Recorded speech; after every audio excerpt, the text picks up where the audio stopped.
Welcome to the InnovaBuzz podcast, where our job is to help you build visibility, professional credibility, and connection with your ideal client by putting the human at the center of innovative marketing, so you can build and strengthen an engaging, enduring relationship with your ideal clients. I'm Jürgen Strauss from InnovaBuzz, and I'm honored that you're here with me.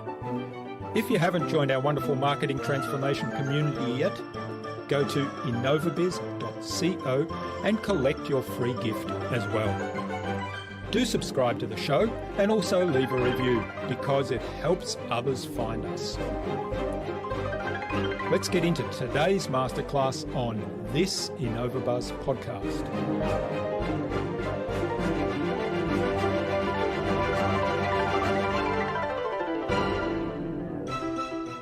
What a mind state does is allows you to overlay moments in time, these hot states that you're under, and you're probably under them multiple times during a day, where in these moments, these impact those attitudes, those beliefs, those preferences that a segmentation study or persona, we have in agency life, we have personas that we try to map to. It allows you to understand that persona and all their attitudes and their beliefs, but then how those beliefs, how those attitudes, how those wants, needs, desires are influenced in the moment when you have this high emotional arousal. So it takes into consideration time and what's happening in this environment. If you can message to the person and the mind state, you have much more effective marketing.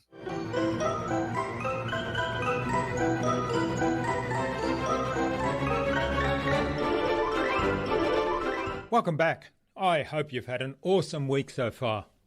If you haven't listened yet to my recent conversations with Paul Chapman of the Australian Turntable Company and with the comeback coach Tim Storey, then do go check them out.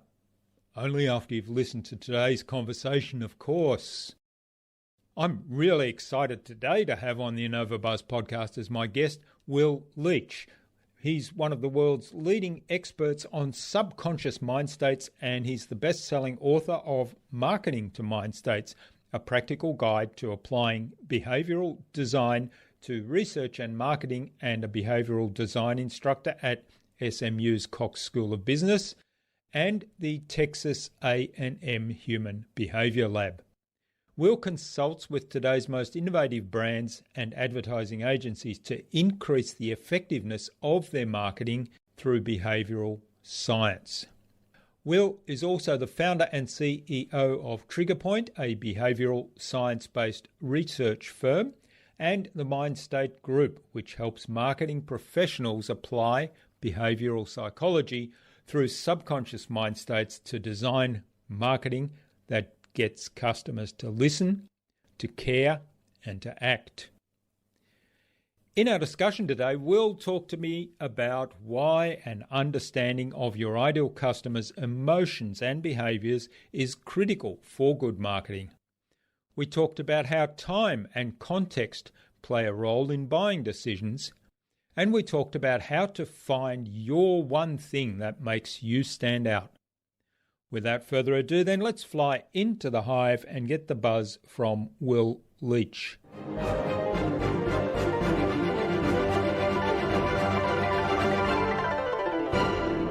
Hi, I'm your host Jürgen Strauss from InnovaBuzz, and I'm really excited to welcome to the InnovaBuzz podcast today from Dallas in Fort Worth, Texas, the USA, of course, Will Leach. Will is the best-selling author of Marketing to Mindstates. He's an expert in applying behavioural psychology to marketing.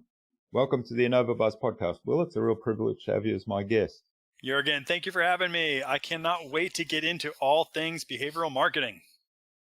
Great, and me too. Now, Steve Brown, who was our guest on episode 363 of the InnovaBuzz podcast, suggested that we have a conversation with you and introduced us. So big hello to Steve. Hello, Steve. I adore Steve. He's done some great things for me in my business. So I'm glad he was the one. I want to champion that guy whenever I can. He's a good one. Great. Yeah, he is. We had a lot of fun talking, and we're still in touch regularly.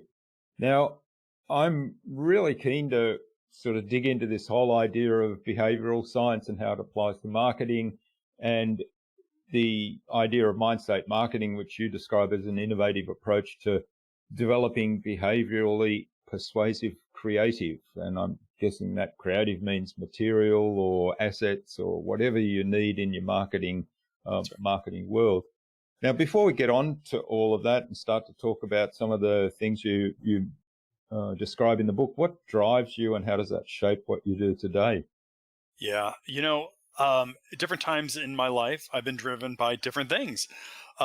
In my latest field, which I would say the last 10 years, at least from a business perspective, it was, and I can tell you the exact moment in time when I learned about behavioral sciences. So I don't come from this traditional psychology background, sociology background. I was an economist, and I had never taken a psychology course or anything else. But I was introduced to this idea through a laboratory that I ran over at PepsiCo here in Dallas, Texas, but then also a conference where within 15 minutes, my world changed, literally changed, because everything I thought I understood about human behavior just in a moment changed after I heard a speech by BJ Fogg. Anyways, that created for me about a decade of going back to everything I believed in marketing, which was people try to optimize utility, like we learn in economics, right? Or like, give me a price, give me a supply, I'll find utility and I'll go buy something. And understanding the human brain and the way the mind works, maybe the better way to think about the mind, and how we make decisions based upon emotions and our contextual variables like our environment, how we're feeling, are we hungry or not? Those things were so foreign to me that I could not wrap my head around. How could I have missed all of this? So for the last decade, all I do, I talked about it yesterday actually on a conversation. I said, all I do is read about behavioral sciences. I don't watch football anymore. I do this. I don't play golf. I do this. I don't hunt. And I'm in Texas and I don't hunt. I do this. And so what really drives me now is this idea of behavioral science. And then in 2020, with the pandemic, and just here in my local area, so many small businesses going out of business. And we have this incredible pizza shop not too far down the road. And this guy makes a hell of a pizza. And he went out of business. And it kills me because he did nothing wrong, Jürgen. Like, he did nothing wrong. He made a perfect pizza. He had a great environment. He had a great product, but yet he did not understand marketing in the way that you can persuade people to think about your pizza place versus going to a Starbucks, whatever.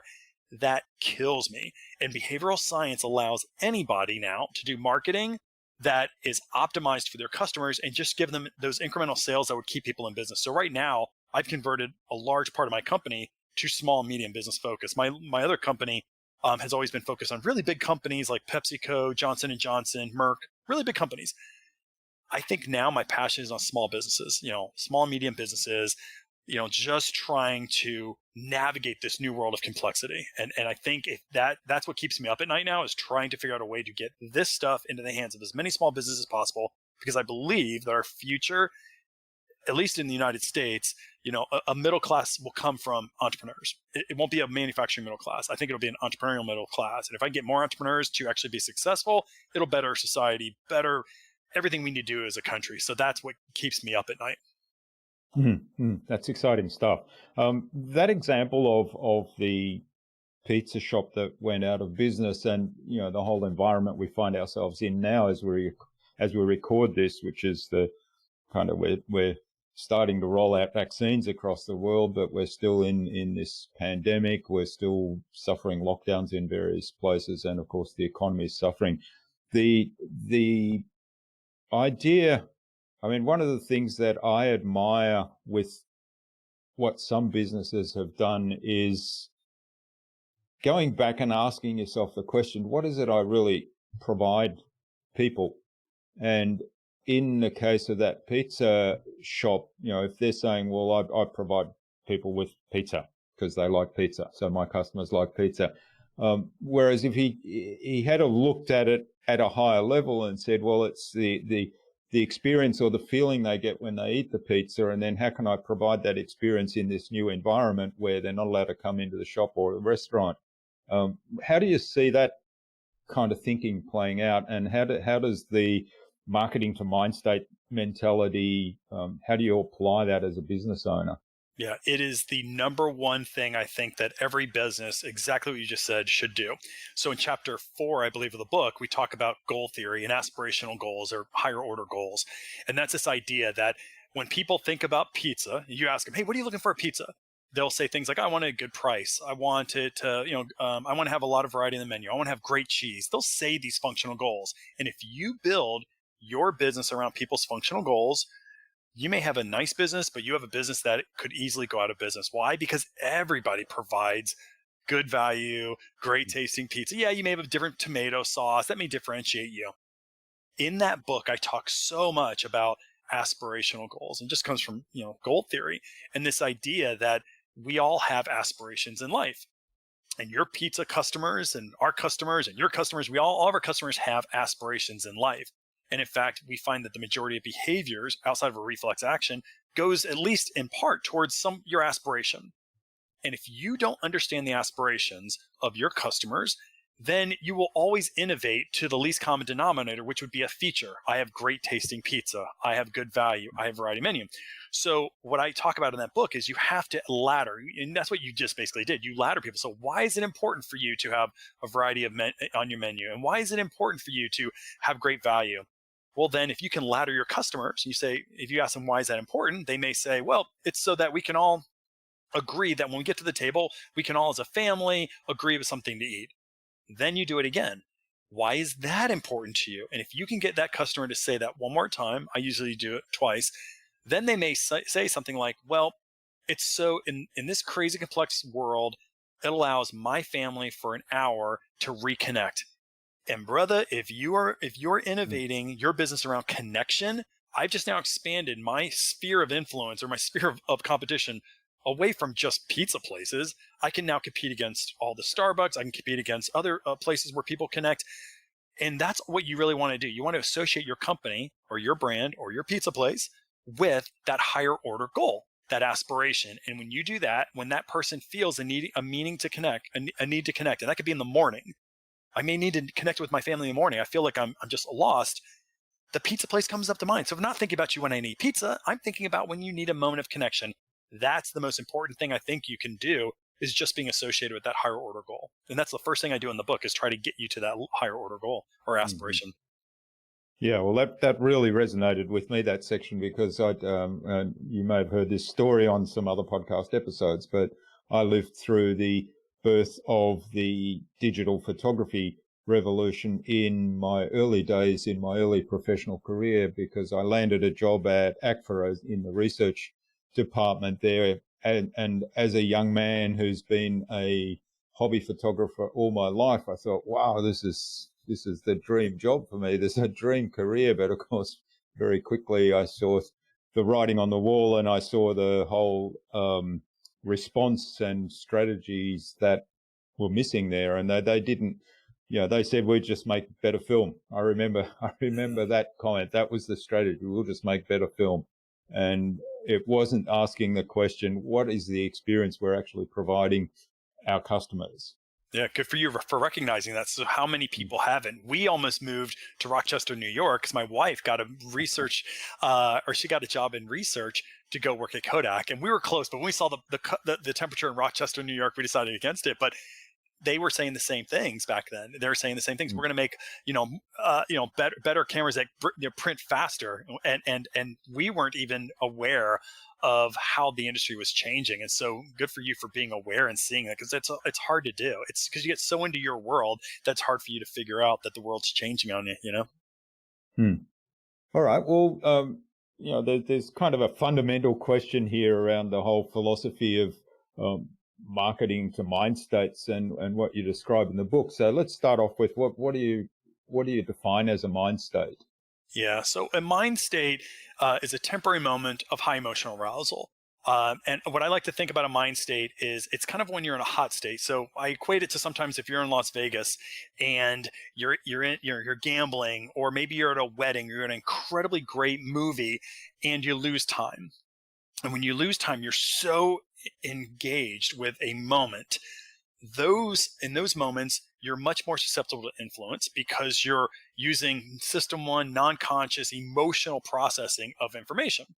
And so when you're in these mind states, and if you can message to a mind state, you message to the subconscious emotions. And why I think that's really important and critical nowadays is that I tend to think that forever we've been taught, and I was in this world. I worked at PepsiCo for a decade. I worked in marketing research in a couple of different companies, that our job was to message or market to people, right? If I go do a segmentation and I'll go figure out you are segment 4, you're a healthy eater, so let me go talk to you as a healthy eater. Well, what Mindstates does is says you're not just a healthy eater. You are also maybe a father, or you have a spiritual life, or you have a family, or you have a business owner. You have all these different dimensions of your life. And what we tend to do is we put everybody into this one little concept of a segment, and then we message that segment, and we hope that maybe we get a small fraction of those people that we message to act on our marketing. What a Mindstate does is allows you to overlay moments in time, these hot states that you're under, and you're probably under them multiple times during a day, where in these moments, these impact those attitudes, those beliefs, those preferences that a segmentation study or a persona, we have agency life, we have personas that we try to map to. It allows you to understand that persona and all their attitudes and their beliefs, but then how those beliefs, how those attitudes, how those wants, needs, desires are influenced in the moment when you have this high emotional arousal. So it takes into consideration time and what's happening in this environment. If you can message to the person and the mind state, you have much more effective marketing. That's fascinating. We do a lot of work around taking the concept of the customer persona to that higher level and understanding, what values do they have, what drives them, what are their beliefs, what are their desires, what are they aiming to achieve, and then asking those questions in terms of do they want to buy pizza, or are they looking for that connection experience by buying, and pizza is the vehicle that delivers that, and what's their before state and after state. One of the things that I think what you describe in the book is a little bit different is then tying that in with specific moments and identifying those trigger points or trigger moments. So talk to us a little bit more about that.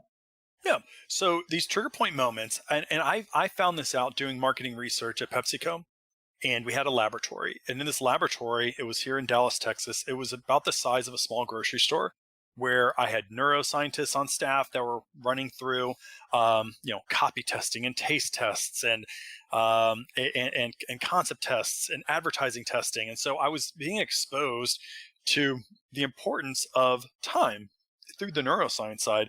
But then I also had a laboratory, which was about the size of for listeners out there, maybe the size of a drugstore or a small grocery store. So it was sizable. And videotapes, and we had heat mapping. I mean, it was over the top. It was over the top, and that's how Pepsi does things. And I ran an experiment where time was basically the only element that changed. So I had to think of it as a pre-post test, right? So on day 1, I had a bunch of people come in. I won't go into the specifics of the test, but a bunch of people come in and shop my environment. And then overnight, I was going to change the environment, and then bring a whole bunch of other people in, and then have them shop and see what happened to buying patterns. And basically what happened was the change that was supposed to happen overnight didn't happen. We didn't receive a shipment of new marketing, so it was the exact same environment. Now, as an economist, I would have thought, well, I didn't change any of the real variables. Now, technically, we brought in, let me back up.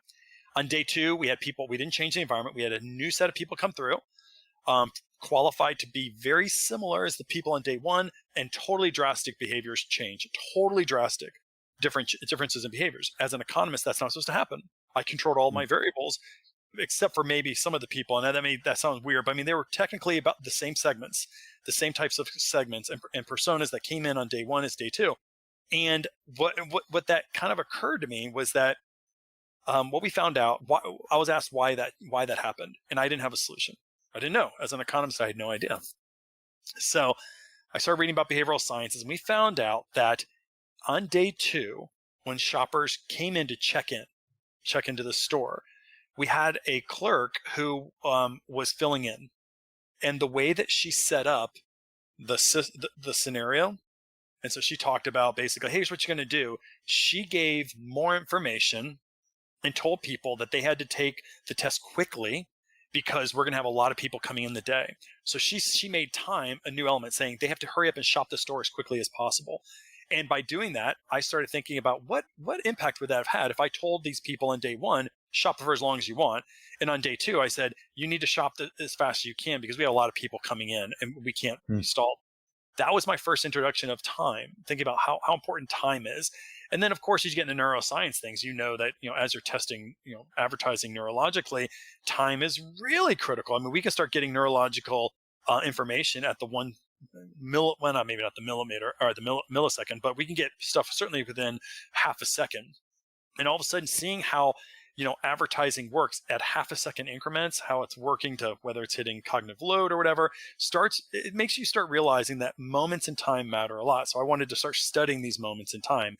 That's what got me into motivational psychology, regulatory fit theory, etc. And these moments in time are trigger points, as you had said. These moments in time where you are susceptible to influence under the umbrella of a mind state. So trigger points are moments in time that you're just much more open to suggestion, if you will, because you're using that emotional processing that we talked about a couple minutes ago. Can you give us an example of how that might play out? You talked about the time factor, but how, specific trigger points, how you might recognize that as a marketer. What are the trigger points where people are going to be making a decision, and how can you give them all the information they need at that time to make the decision? And perhaps also from the other side of it, how do we recognize, hey, I'm at this trigger point stage now where do I need to be careful? That's a great question. So the first one I would tell you is the classic life stages. So I'm sure you're out there and people are out there know that there are moments in time where your beliefs, your values change. And the classic one I talk about in my book is the birth of my child. So, or a wedding, like when you're going to get married to somebody, well, then we know as marketers that if we can predict when somebody's going to get married, or if we can predict when they're going to move to another part of the country or move their house, or if we can predict when they're going to have a baby, what happens in these life stage events, these big critical moments, that we're much more open to new suggestions, right? Because all of a sudden, well, now I'm bringing in another life into my world, right? So I need to make sure that we're protecting the baby, or I'm bringing on a wife. So we need to make sure that, we now can coexist together. So there are moments when you get a new job is another one of these things where, if you have a new job, that you have to change in some way. So moments of change are the classic ones that most marketers know about, right? So I work with financial planners and they know that, when you get a new job, it's really important to, kind of be looking at LinkedIn, so that when you see one of your clients has changed their jobs, you should call them up and see if they can get some of that bonus into their IRA or whatever, right? So we all know these moments of time. And those are the easy ones. And those are starting to become, they're effective, but they're becoming too effective, meaning that too many people are trying to predict when you're going to move. And so everyone's trying to hit these big life changes that you have, but they're very important. I'm more interested in moments that happen many more times a day. And I can find those things, at least through the research that I do, would be, let's say, for instance, if you were shopping, you're going down a grocery store aisle, and all of a sudden a display catches your attention and you stop. So in that moment, I know that when you stop, that you're more likely to be in a state of higher emotional arousal. You didn't kind of walk by it, you saw that. And so those are the points I love, or the points on a website where I can tell if you're staring at something on my website longer than maybe what you should have, then I know that there's something there, maybe bad or good, but either way, I know I have an emotional arousal. So those are those moments that I want to study and understand, what is it about that moment in time where you paused? And hopefully you paused for a good reason. Now, thinking to your question about, well, how can we as individuals realize when we're under a state of emotional arousal and we're much more susceptible to influence ourselves? And it happens all the time. And so I saw a speech by Daniel Kahneman years ago. And he said that even Daniel Kahneman, for those of you who don't know, kind of think of as the father of behavioral economics, a big deal in psychology. I know that I've heard him talked about on your podcast before. And Daniel Kahneman at this conference said even he doesn't recognize when he's in the system one emotional state, and he studies it, but he has these little, I guess I don't want to say triggers, but he may have even used the word. But here's one of the things he said. He said, numbers are important for people to recognize when people are interacting with numbers, that it's likely that you're in one of these emotional states that where you can actually make an emotional decision, which sounds kind of contradictory to what you would expect. Because I always assume if I'm looking at numbers, I'm in a considered state.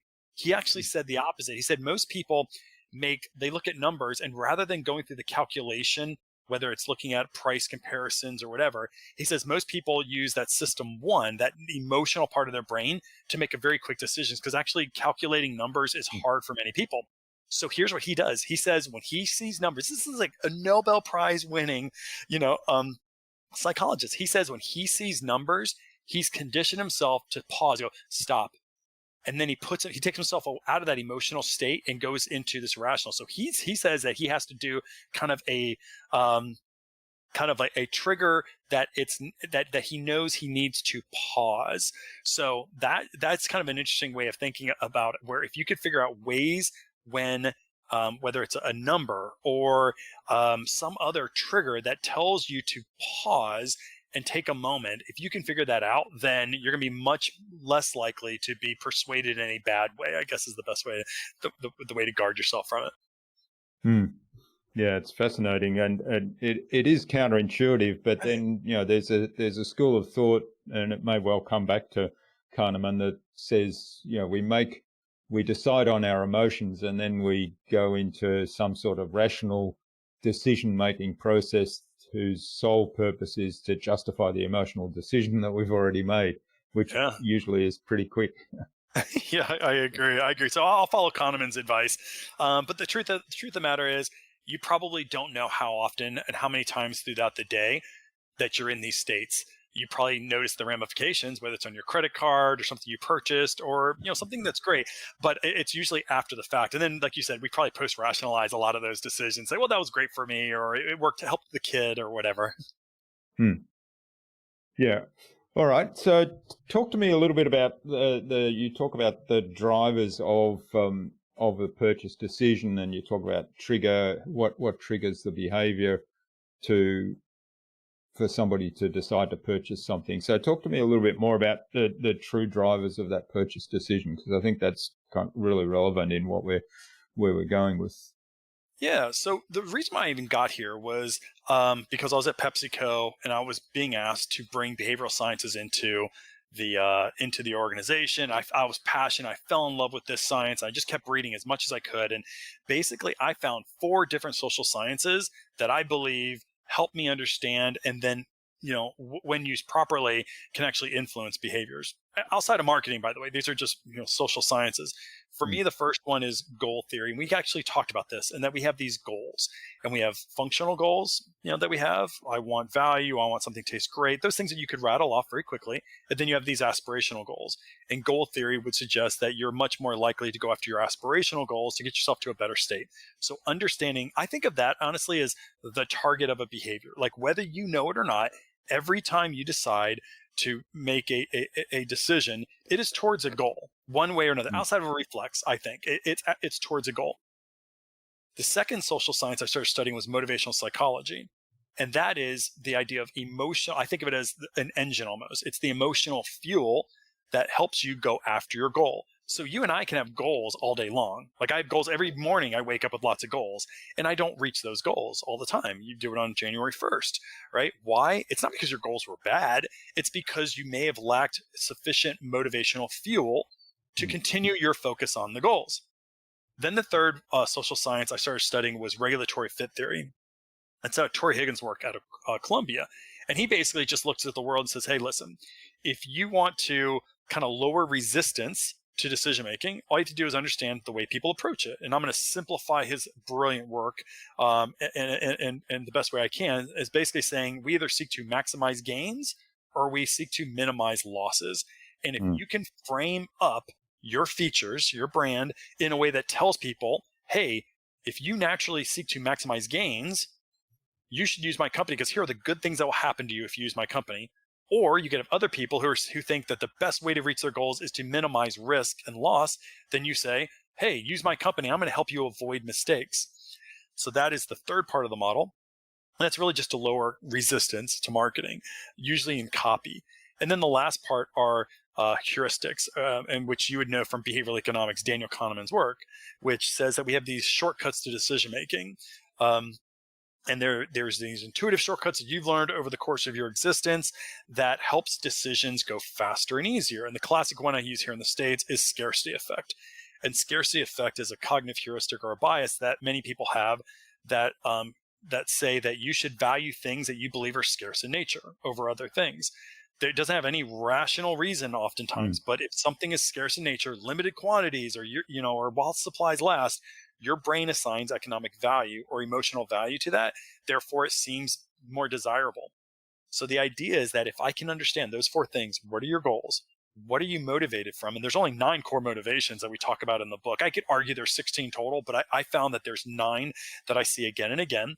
I can figure out how do you approach your decisions, whether it's to maximize gains or minimize losses, and then I drop in one of these heuristics, one of these triggers. I should be able to, or I'm more likely anyways, to create marketing or an experience that elevates that emotional arousal to when you're in a trigger point. And remember, when you're in trigger point, you're more susceptible to influence because you're under the influence of a mind state. And so if you understand these moments in time and the mind state, I can now activate on somebody's goals. I can prime that motivation in my marketing. I can use copy to frame up, whether it's, to use my company to minimize risk or maximize gains, and then ultimately drop in a trigger. So all that stuff comes together in the book. Unfortunately, I went through 4 chapters of the book just now for you, audience. Yeah. So sorry about that. But each one of those are really critical, right? Because your visuals oftentimes should be evoking an emotion that comes from motivational psychology. So I like to think of all this stuff as the science behind emotional marketing. What drove me nuts when I would sit, I was an economist. I'm sitting in meetings at PepsiCo, and we'd have advertising agencies come in and they pitch great ad campaigns, amazing, brilliant creative. And I would just ask simple questions like, why? Like, why do we have those 2 people as our spokesperson? Like, why? Like, well, this person has a reach and they have this many millions of followers. And I kept on trying to understand, well, there's a psychological why that we should be using in our evaluation of creative. And that's lacking in a lot of companies. And so what mind state marketing does, and behavioral marketing and neuromarketing, it allows us to understand the science behind the why. And if I can identify the science behind the why, I can be more critical and more kind of subjectively critical, I guess, or just take maybe it's the other way. It's taking subjectivity out of the process and saying, let's just use science for what it's useful for, which is helping us at least navigate creative versus right now. Many companies just go like, well, it's just really emotional, but there's science behind emotions. Anyways, I'll get off my box. Yeah, well, one of the things that occurred to me as I was listening to you and also reading about that marketing model, and in particular the heuristics and the scarcity effect, which I'll come back to in a moment. But the one of the things that happened early on in this pandemic when we started having lockdowns, and this was common all around the world, was people rushed out and bought truckloads of toilet paper. So much so that toilet paper was hard to come by. And I thought, that is weird. Why would people, like the world is coming to an end? That was kind of the mind state, if you like. And why would toilet paper be the first thing on your list of things to stock up on? So can you explain that in terms of this whole mind state marketing model? I'm telling you. So I would equate it. I'll give you the long version of the story. I would equate it to, people have goals. Let's go to the goals and say, okay, what were those goals? And at some point, somebody's goals was like, I will not be without toilet paper. Somewhere up high, and there's an aspiration, right? I think so. Somewhere it started there. I think you're right. I think there was a run on toilet paper because of scarcity effect. I think that as you go to your necessities, when times are tough, you go to your necessities. And for some people, those are guns. And for some people, those are Doritos. And for a heck of a lot of people, it sounds like people felt more safety and comfort by knowing they would have access to toilet paper. And it was enough people that even I started getting nervous too. I'm like, we can't find toilet paper. We would sit out by Walmart and wait for the big truck to come, literally. And then you come in to get toilet paper. Not that we need, but like, what's so funny is it takes the rational part of the brain. Rationally, we don't need toilet paper. I have 3 kids. I have 3 people in my whole house.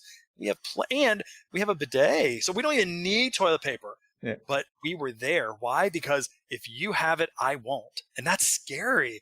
So there has to be some scarcity effect, and certainly a lot of crazy emotions that went along with that as well. I can't rationalize it, but certainly it was an emotional thing. Yeah, well, it's kind of playing out in this GameStop thing right now, isn't it? Where a few people bought it. Suddenly, it gets some visibility, and everybody else is buying this stuff up. It's moving up in price. I've got to get in on this action. And of course, it becomes a self-fulfilling prophecy. While everyone's buying, the price goes up. And this is right across the board in the share market. And then at some point, the bubble bursts and everybody complains that, oh, gee, I lost money on that one. Yep. It's going to happen. It's happened in our economy many, many times.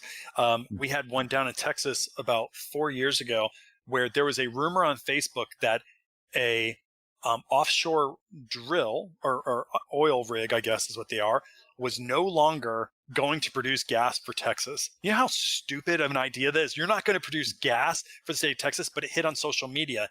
And for about 4 days, we had shortages on gasoline because of a social media post that gained popularity, so much so that I got an app that would tell me when gas was going to be shipped and delivered to a local gas station, because I couldn't get gas because there was a run on gas where if you lived in Dallas, you would have to drive about an hour and a half to get gas. And everyone was saying the same thing. All the local news was saying, stop, there's no shortage on gas. Didn't matter. Nobody was rational. So it lasted for about 4 days. It's just because of a social media post. It's crazy.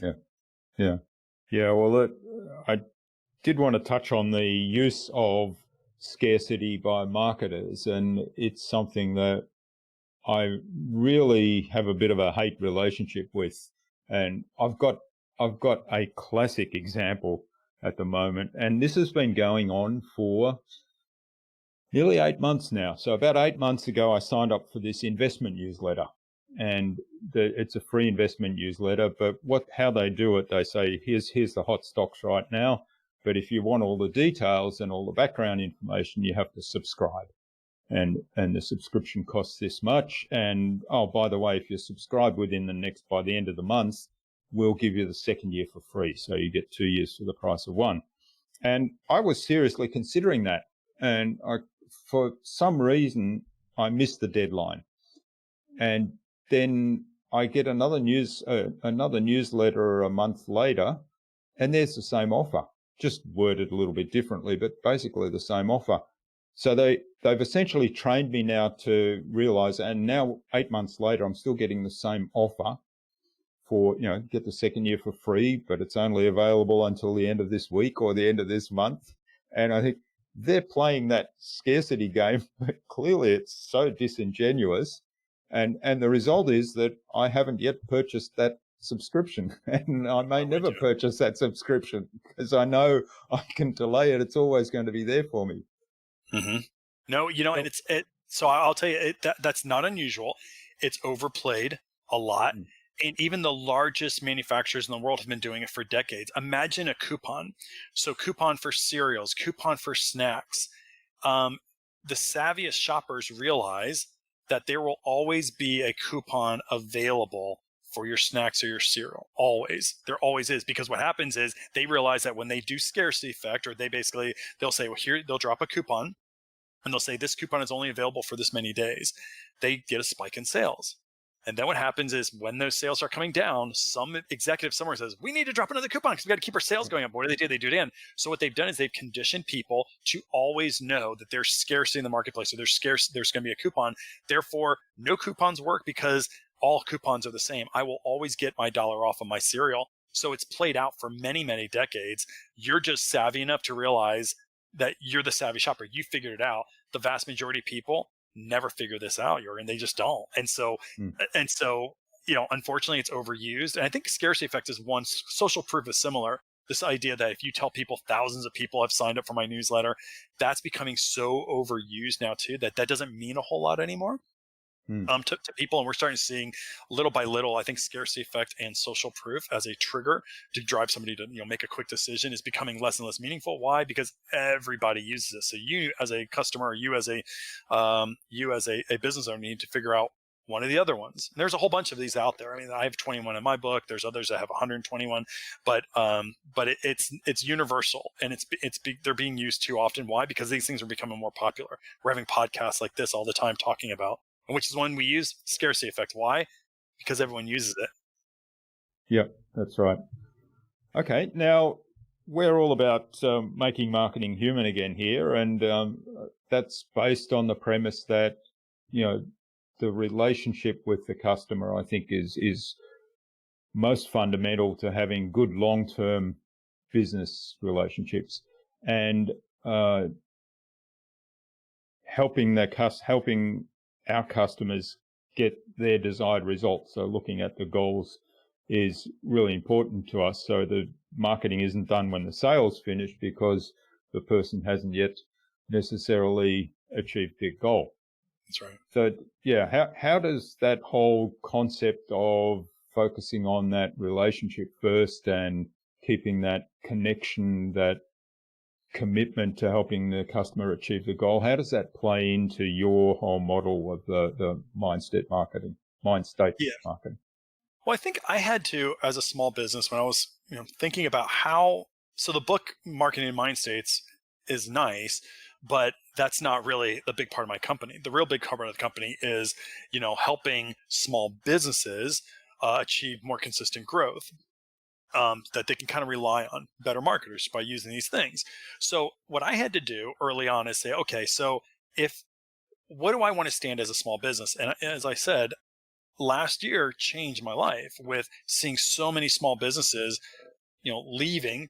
They mortgaged their homes, they lost their business, they lost everything from no action that they did wrong. They just weren't equipped. So this became my passion, saying I can make these small businesses more successful. I can have an impact on this. And I really believe that an entrepreneurial middle class is going to be the most important thing we can build as a society, is building many, many more small businesses so that we can kind of navigate economic crises like this. So the book gets you only so far. After the book, then what I want to do is build a company that allows you to maintain, like just exactly what you just said, is maintain this this new competency in your company. And so what I did was I created different programs. That's the classic. You can just get the learning program. You can get a program that will allow you to work through some of these activities using a video. And then the third program is our partnership program, which allows you to work with our company, not just identify a mindset and start changing your marketing, but over the course of a year. So you get more proficient. So every month we meet, we look at your marketing, we look at it again. So we can finally build a competency. I think about my business as a business that helps you drive competency versus I'm not an agency. Like I don't do marketing creative. I'm not even a research company anymore. I have a research company, but I don't even do that.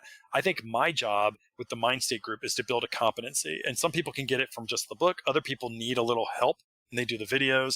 Other people want me to kind of hold their hand for over the course of a year. And then technically, I guess we could go farther. So ultimately, I think it's giving your customer, depending on where they are in their journey, the right product. But then also, just like you would do, like anyone would do, once they get the book, I follow up with them in about a month and said, hey, you bought the book. How is it going? And would you like to enter into the master class, which is the video-based course, which is going to be not just a regurgitation of the book, but we're going to do activities together. And I show you how I applied it to one brand. And then after you've taken the master class a month later, you would say, you get an email from me. Hey, you learned about how I did it, but would you want to learn help, or would you want help learning how to do it for your company? If you do, there's that partnership program. So I guess I give different levels for people in different places in their journey, but also every level gives you greater access to somebody who has more competence in that field to get them to a better place. And hopefully after a year, we should be saying goodbye. I hope I built that competency into your company to where you don't need me anymore. You have enough through the videos and through your own experiences after doing this for a year that you can teach others. You can teach your own agency, hopefully. That's fascinating, and I like that you've mapped out a real customer journey there, and there's clearly an end goal, which I think is good for every business to say, yes, we want an ongoing relationship, but here's the end goal where we've given you everything you need, and you're then able to do it yourself, so you don't need to keep paying us money just to have that relationship. And I think it starts off the first part that my goal is not to become a millionaire. Though, I mean, that'd be awesome, no doubt about it. Yeah. To build an entrepreneurial middle class. And how do you do that if you constantly if you don't get this out to the masses? And so there's only so many workshops you can do. There's only so many customers you can actually deliver products and services to, at least in the field of coaching or whatever, like I do. So if that's the case, if my aspirational goal is to create an entrepreneurial middle class, I need to let you go off and do your thing. I have to. Now, don't get me wrong. That was just within the last couple of months I came to that conclusion. It was because of COVID. It just changed my life and what I wanted to do as a business owner and things like that. So hopefully we'll continue to do that. But I think it started off with my aspirations, which was not to grow into a multi-million-dollar company. It was more or less build this entrepreneurial middle class, which means get people to use it and let them go off and do their thing. Yeah. There's so much gold in what you've just said there, though, because you start off with a really clear vision of what you want to achieve at a pretty high level, and then you built the pathway to achieve that, recognize that in order for that to happen, you can't be the bottleneck, which is kind of an outward reflection of how you should be running your business anyway. You shouldn't be the bottleneck in your business. And also, if you've got a global vision for helping your customers, you shouldn't be the bottleneck in that. So to get them to the point where, okay, we know this, you've given me everything I need, I'm now capable of going and doing this myself. Oh, you're much more articulate than I am. I should have recorded that. That was great. But yes, I like what you said. Yeah. Okay. It'll be recorded. We can transcribe it. All right. Now, I'm aware of the time here and we're going on, but there was one thing that fascinated me, and I wondered if you could explain this one a little bit more, because I think it was a short article you wrote, and you used the example of watch advertising, and you posted all these images, and I must admit I didn't see it until I read on. You posted all these images and said, you notice something common about these watches? And my thing was, they're all analog watches, but I didn't notice the actual point you were pointing out, which was they're all set to 10:09, the magic time. So talk to us about, why is that? What did you observe there? What did you find when you dug into that? Yeah, so it's a case study I use a lot to explain the power of science-based marketing. And here's the concept: is that if you right now, whoever's listening to this podcast, if you go to any, don't do it yet. We want you to finish out the podcast. But after this podcast, you go to any browser, I don't care what browser you use, and you type in the word watches, and then you pull up images. What'll happen is, and in fact, you have a favorite brand, use the brand, Swatch watch, Rolex, doesn't matter. But if you start looking at all these images and you just scroll through them, you will find something that's in common. And I'll ask my students all the time what they find in common. And eventually we get to the time, and you will notice that 10:09:36, in fact, 10:09:36 tends to be a concept or a time that is universally used. It comes up again and again. And to me, why is that? So I always say, why is that? Why is 10:09:36 the time that, regardless of, it could be decades old advertisements from decades ago, it's 10:09:36, 10:09:36. And nobody really knows, but there's been a couple of articles. I read one from the New York Times, and the concept is oblique orientation versus cardinal orientation. It's how the human eye works. So the human eye can pick up corners very easily, sharp objects very easily. So imagine if you are looking at a watch and it says 9 o'clock. You'd have kind of a very sharp right angle. 9 o'clock, or even 6 o'clock. If you have 6 o'clock on your watch, then you would see a straight line. Well, the human eye picks up that time very easily. That's called a cardinal orientation. There's another type of orientation called oblique orientation. Oblique orientation, and that's something that's curved in nature. Well, the human eye, it's slightly harder for the human eye to pick up a curve, just slightly. So you may be asking, what the hell does that have to do with selling more watches? Like, why does that matter? Well, if the human eye takes slightly more time, and I mean slightly more time, to pick up a curve like 10:09, think about the watch hands on a watch, 10:09, 36 is the common one that you see, then it just may get a few people to pause because it can't read the time. And if I can just get a few people to pause, I may get a few of those few people to actually consider the watch. And this played out over the course of decades in watch advertising. And so what I use that idea ultimately is like, if you're a watch manufacturer, great, use 10:09:36. The bigger point is this, is that if you understood the biology of the eye, and if you could use that to your advantage by just saying literally, hey, I know the biology of the eye, and I know that it's harder for the eye to pick up a curve. How can I use that to my advantage? So you'll look at my advertising, I can get one extra person out of 100 to look at this advertisement. Why wouldn't I use that to my advantage? Why wouldn't I use biology? That's what that whole thing, that whole case study is to explain the idea of science-based marketing and science-based design. Yeah, that's fascinating. And I did that exercise that you suggested, and I thought, wow, never really paid attention to that. Yeah. What I haven't done yet is see what the digital watch advertisers do. Oh, I know. But did you see? I think I had one. I've seen one where it has a digital watch is set to 10:09:36. Like, why would you do that as a digital watch? And I even have a picture now. I went to a Walmart by my mom's house. My mom lives in the mountains in Tennessee, very rural area. And I went to a Walmart, and there was a display of clocks, and they all said 10:20 or 10:09, 10:10. And I thought that was somebody somewhere, whoever manufactured the clocks in China or wherever. Somebody had to do that. Somebody had to do that. Why? Like, why would anyone do that? So it's universal, even in a display. I took a picture. I use it for my students all the time to show them, even in a Walmart in rural Tennessee, the clocks were set at 10:09:36. Whole display. Yeah. In some ways, it's a little bit like the story of why the standard gauge is, and I don't know, I can't remember the exact measurement, but there's some really weird measurement that the standard railway gauge is, and it kind of comes back to the fact that, well, everybody's done it like that, so we do it like that. And the real reason is that it goes back to the days of the Roman chariots, which were a width that allowed two horses to be put into the... I've heard that. Nobody's ever questioned it, right? But I've heard that's that. Right. Yeah. That's just the way it is. So, okay. So why wouldn't you use that to your advantage? That's right. Yeah. All right. Well, this has been absolutely fabulous, Will. Now, we don't want to go too deep into the book because we do want to get people to go and read it. So, and also I'm aware of the time. I want to be respectful of your time. So I think it's a good point now to move on to the buzz, which is our innovation round, and it's designed to help our audience who are primarily leaders and innovators in their field with some tips from your experience. So there's 5 questions. Hopefully you'll give us some really insightful answers that inspire the listener to go and do something awesome as a result today. All right, let's get to it.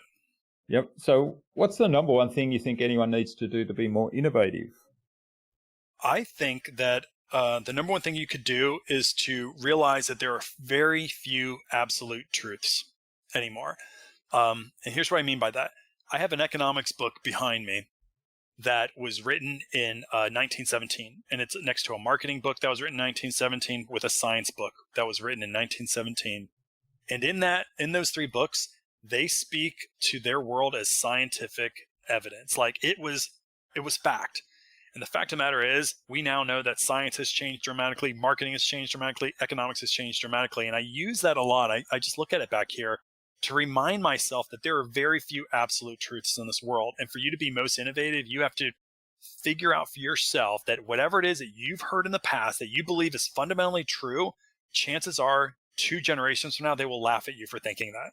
And I think about, even with my own book, I think, what will my grandkids think about my book? And what I believe is really strong behavioral science, 2 generations from now, will they look at me and say, Grandpa Leach, great-grandpa Leach, boy, he didn't know anything, did he? So just realizing that the world is always evolving, and that's really, really critical for you to know, for you to be very, very innovative, is realizing there are no absolute truths, so go create your latest absolute truth.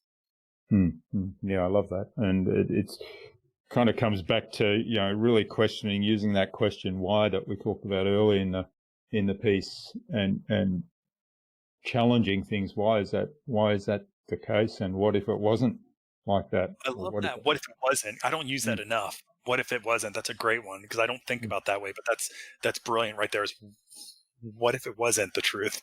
That's great. mm. What would be? That's your truth. Yeah. All right. Now, what's the best thing you've done to develop new ideas?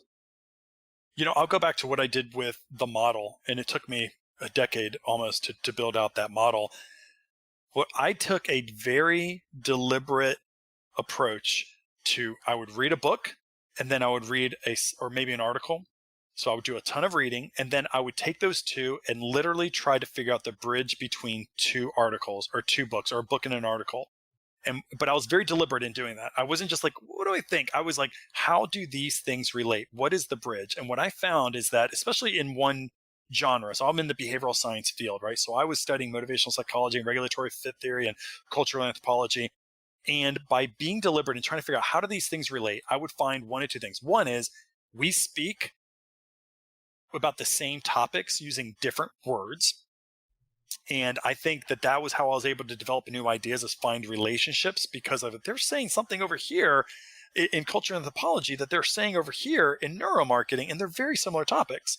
So I would find patterns where they connect.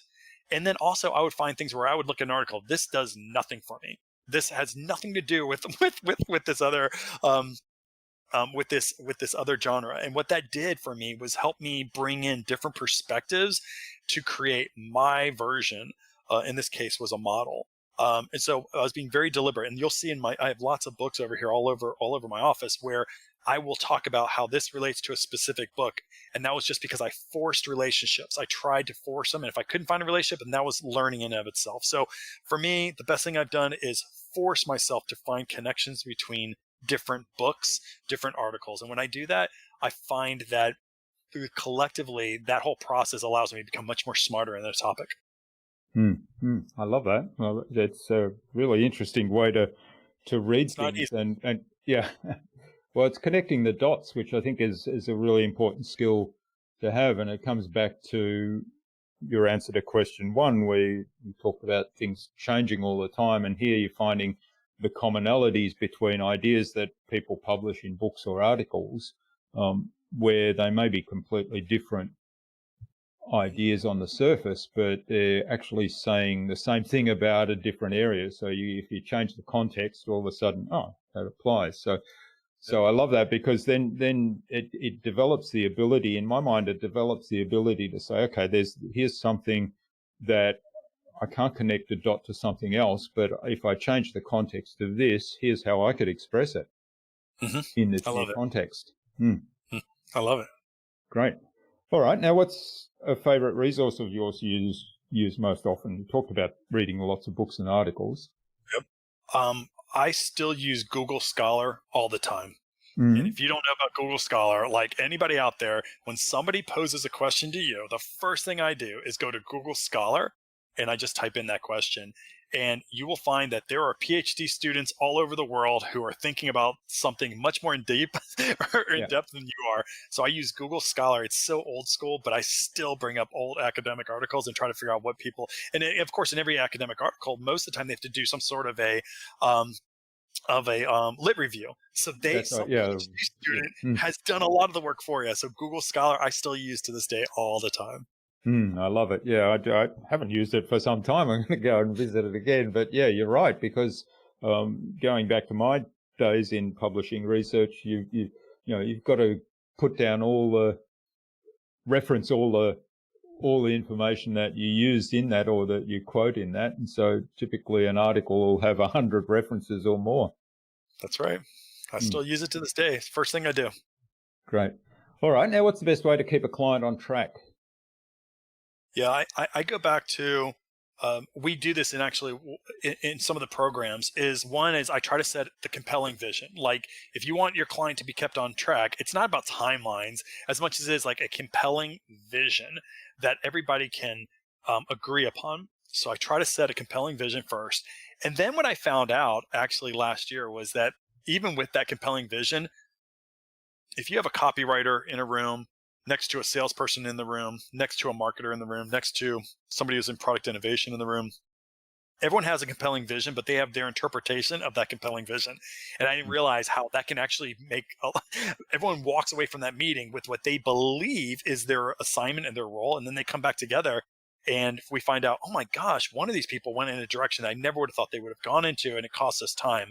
So because of that, we do an alignment sheet. I know it sounds so goofy, but literally just set up a sheet of paper that we're all aligned. And we do it in my company through Mindstates, but making sure that we have something in writing that we're all nodding our heads to in agreement, saying, oh, this is the motivation. This is the aspirational goal. This is how we're going to execute on it. It's going to be through digital or whatever. But we have this alignment sheet that is kind of written in stone that we can always go back to. And so I always tell my clients, keep that alignment sheet in every meeting you go to, and always look back, whether it's a piece of creative or an initiative, and saying, how does that align with my alignment sheet?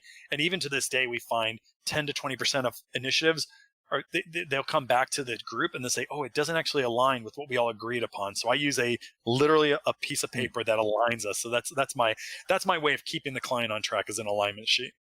Yeah, I love it. I love it. We spoke with Stefano Mastriagiacomo, who wrote a book called The Team Alignment Model. I think it's the Team Alignment Model. In fact, I've got the book behind me. High Impact Tools for Teams, it's called.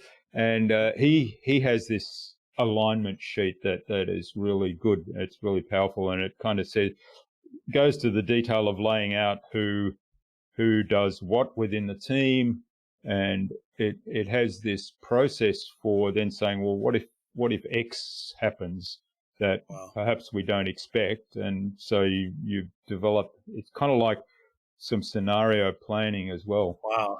Oh my gosh, yeah. He sounds like he's doing a lot better than I am. That's good. Well, he's written research papers on this whole thing, so you might find him in Google Scholar. I'll look him up at Google Scholar, that's right. All right, now what's the number one thing anyone can do to differentiate themselves? I get this asked a lot from students or younger people in their career. I always say, find your one thing. And I want to be clear here. The reason why I am successful, at least in my world, is that I found two passions and I brought them together. One was human understanding, and I fell into it. Like I said, I was an economist that I got put into a role and I was forced to get into this, and I couldn't stop thinking about it. And I loved marketing from a very young age. So I brought those together because they are absolutely my passion. If you don't know that, you should, after listening to me for the last hour. I always tell people, find your one thing. And if you read The Business of Expertise from David Baker, it's a couple of years old, but basically he talks about the idea of becoming a thought leader in the field. And I think he alludes to this in that for you to be a thought leader, you have to be original. And in today's world, I find it very difficult to be original if you only are focused on one thing. But if you can bring two of your passions together, you can actually become very original. So I don't care what your two things are. If it's, sweaters for cats and great marketing, bring those two passions together. And I promise you, you will be differentiated and you'll monetize that as well. So I always tell my students, find two passions, whatever those two passions are, go deep in them as long as you still are passionate about them. And remember, I told you can find linkages. I promise you will find linkages. And where you find those linkages, where your two passions come together, that is your point of differentiation. And if you can monetize that, you won't work a day in your life. You will be paid for doing something that you love. And so find two things. And if you can do that, you'll be differentiated and you'll be happy. I firmly believe that. Yeah. I love that. And combining two things is so powerful because that is clearly what differentiates us. So if we're all born individuals and we go through life experiencing a whole lot of different things. And when you start to combine all those life experiences, then there isn't anybody else like me or like you. That's right. All right. This has been fabulous, Will. Now, where can people reach out and find out more about you, buy the book, find out about your programs, and maybe even get in touch and say thanks for what you've shared today? Well, thank you very much. So my main point of contact is mindstategroup.com. And that's where you can buy books and see our programs. We have lots of free resources. We have videos of me teaching this, and LinkedIn at William Leach.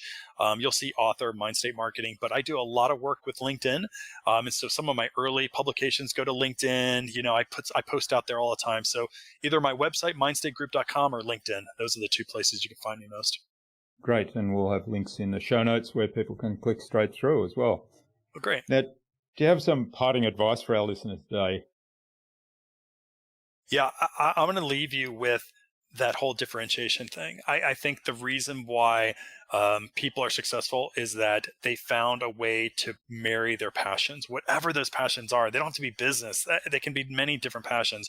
But any advice, if you want newest of innovation, if you want to be differentiated, if you want to be known, it is going to come through your integration of multiple passions. And if you can do that, I think we're better off as a society, and you're going to be better off as a business. So do that, do the hard work. But once you find it, you'll never work again. Yeah, I love it. And great message to leave with. All right. Well, finally, Will, who else should I have on this podcast and why? I've been giving this thought here. I want you, and I'll have to let this guy know, there is a gentleman by the name of Stephen Genko, PhD, Genco. He wrote the book Neuromarketing for Dummies. Can you imagine writing the book? You got lucky enough to write Neuromarketing for Dummies. But he also recently wrote a book called Intuitive Marketing, What Marketers Can Learn from Brain Science. And I go to this book all the time. This guy, he's a Stanford graduate. He's got tons of work in neuromarketing, but he has such a great book I use because it's almost like a source book that I use there's such a large academic richness in this book that I go to again and again. I haven't talked to him in a number of years, but Stephen, Stephen, Stephen Genko, PhD, I think he is fabulous at really bringing science to marketing, even more so than my book. Actually, I know more so than my book because I use his book all the time. So go bring him on. I think he'd be great. Wonderful. Well, we'll get an introduction to Stephen from you and have a chat to him. I did discover that book just recently, in fact, and I've No way. Nobody hears about this book?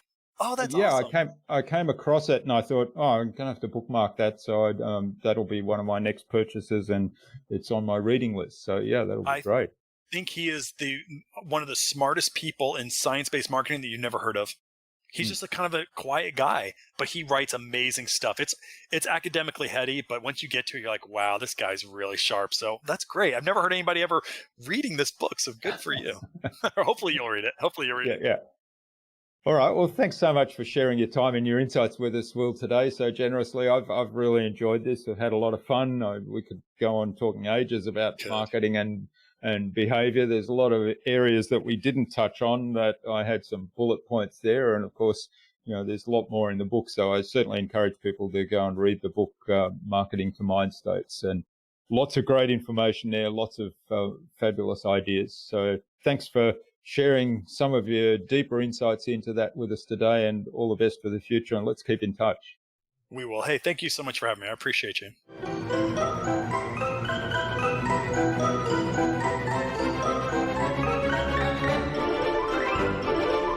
I hope you enjoyed that engaging and really informative conversation with Will and took something away from his episode. Digging deeper into the psychology of our ideal customers and understanding their drivers of behaviour was one of the key messages for me, something that we work on in our transformational marketing blueprint with our customers. I'd love to know what you took away from Will's episode. Leave a comment below the blog post, which you can find at innovabuzz.co/Will Leach. That is WILLLEACH. All lowercase, all one word, innovabiz.co/Will Leach. You'll also find contact information there for getting in touch with Will, as well as links to the Mindstate Group website, the TriggerPoint website, the Marketing to Mindstates book, and his social media pages, as well as all the other resources we spoke about in our conversation today. Now, I'd love it if you shared this episode with 2 other people, maybe even more than that this conversation might help. There's so much gold in every conversation I have with people on the InnovaBuzz podcast, and I think we need to take responsibility for sharing that gold with other people and helping other people get value from it. So go share it now, tag me in that share, and I'll reach out to you with a special thank you gift. Will suggested that we have a conversation with Stephen Jenko, author of Intuitive Marketing, on a future InnovaBuzz podcast episode. So Stephen, keep an eye on your inbox for an invitation from us to the InnovaBuzz podcast, courtesy of Will Leach. And tune in again to the next episodes of the InnovaBuzz podcast. Now, the very next episode is a special one. It's episode 400, and on that we'll have facilitator, keynote speaker, coach, and award-winning stage performer, Aidan Nepom. And following that, we're going to be speaking with LinkedIn expert and author of Linkability, Lynn Eyre Johnston. Thanks for listening to this episode. Make sure you subscribe to the show to be reminded of new episodes. It's free to subscribe. Leave a review if you like. Even if you don't like me, I'm okay with that. I'm asking you to leave a review because it helps other people find this show. Go to innovabiz.co to join our marketing transformation community and access a free gift my team and I made for you. It's the Marketing Master Mini Class. We want to give you everything you need to transform your marketing into a human-centered, relationship-focused growth engine. Until next time, I'm Jürgen Strauss from InnovaBiz. Remember, be awesome and keep innovating.